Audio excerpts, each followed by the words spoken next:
আবারও কি করোনা আসছে?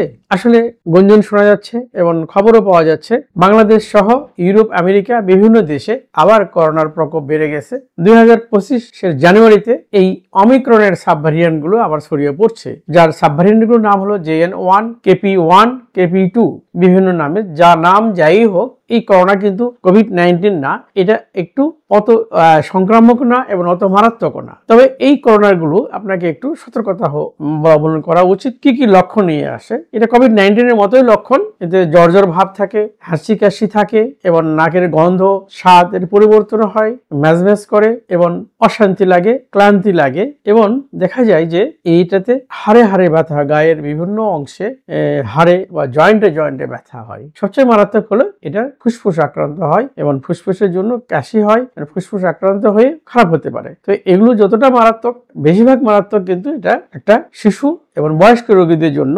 তাছাড়া ডায়াবেটিস বা হার্ট অ্যাটাক একটু আগের থেকেই রয়েছে, তাদের জন্য এই রোগটি কিন্তু অত্যন্ত মারাত্মক হতে পারে। সুতরাং আমরা এই লক্ষণ দেখা দিলে 3 দিনের বেশি জ্বর ভালো না হলে আমরা বিশেষজ্ঞের শরণাপন্ন হব, বা আমরা আরটিপিসিআর হয়তো এখন সম্ভব হবে না, কিন্তু আমরা র্যাপিড অ্যান্টিজেন টেস্ট করে আমরা এটা লক্ষণ বা আমরা এটা পজিটিভ নেগেটিভ একটা ধারণা নিতে পারবো। সেই অনুযায়ী আমরা সতর্কতা অবলম্বন করব এবং আমরা মাস্ক ব্যবহার করব। ঘর থেকে সহজে ভিড় বা আবাসিক এলাকা থেকে অন্য বেশি ভিড় যেখানে আছে সেখানে আমরা অ্যাভয়েড করব এবং বাইরে গেলে আমরা ঘরে ঢুকে সঙ্গে সঙ্গে সাবান দিয়ে হাত মুখ ধুয়ে নিব এবং নিয়মিতভাবে ভাপ নেব, গরম পানি, ফুটন্ত পানির ভাপ নেব এবং আমরা মাস্ক ব্যবহার করব এবং আগের মতোই সব সতর্কতা অবলম্বন করব। সবাই আমরা সতর্ক থাকি, এই নতুন ভ্যারিয়েন্ট অমিক্রনকে আমরা পরাজিত করি, নিজেরা সুস্থ থাকি এবং পরিবারকে নিয়ে সুস্থ থাকি।